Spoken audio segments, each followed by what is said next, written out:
Quand on parle des vins Guigal, on pense toujours à la famille Guigal. Qu'est-ce qui différencie aujourd'hui un domaine familial comme le vôtre d'un autre domaine? Alors, un domaine familial, et on nous en fait beaucoup le reproche, c'est un domaine où, pour moi, la famille est directement impliquée dans la production. Donc, moi, je suis technicien, j'ai un parcours de technicien. Mon grand-père a commencé dans les vignes à 14 ans, mon père a 17 ans.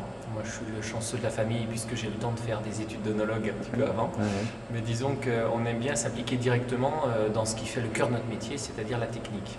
J'avais un grand-père qui travaillait comme un fou, donc j'ai toujours vu mon grand-père beaucoup travailler. Il était dans les caves la veille de sa mort. J'ai un père qui se lève à 5h15 tous les matins, voilà, qui me dit que je suis un fainéant parce que j'arrive qu'à 6h15, mais bon, je prends mes responsabilités. Tout ça pour dire que je crois qu'il faut beaucoup travailler. Quand on voit des gens beaucoup travailler comme mon grand-père et mon père, il y a deux façons de le voir.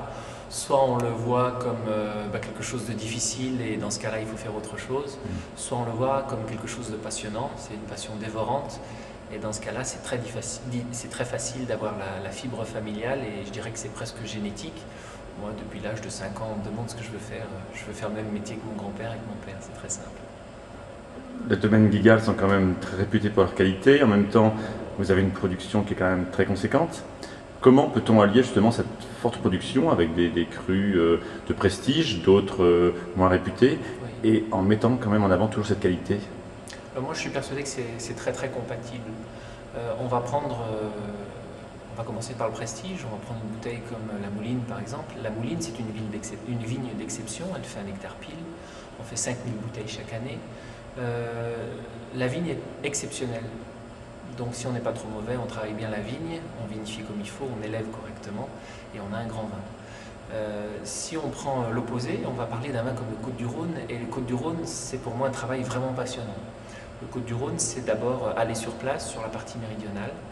C'est visiter environ 700 à 800 domaines chaque année, aller voir les gens, discuter avec eux de ce qu'ils ont fait dans tel millésime, les décisions qu'ils ont prises, aller déguster tous les différents lots, choisir tel lot plutôt qu'un autre. Alors pourquoi celui-là plutôt qu'un autre? Parce que nous on va élever d'une certaine façon ici dans nos caves.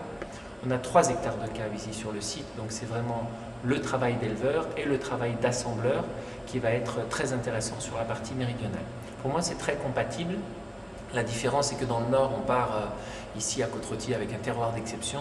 Sur la partie Côte-du-Rhône, il y a des terroirs d'exception, il faut d'abord les trouver, ensuite il faut les sélectionner et puis on croit beaucoup dans les vertus de l'élevage. Donc c'est comme les enfants, il faut élever les vins pour les affiner, pour les rendre plus élégants, plus intéressants.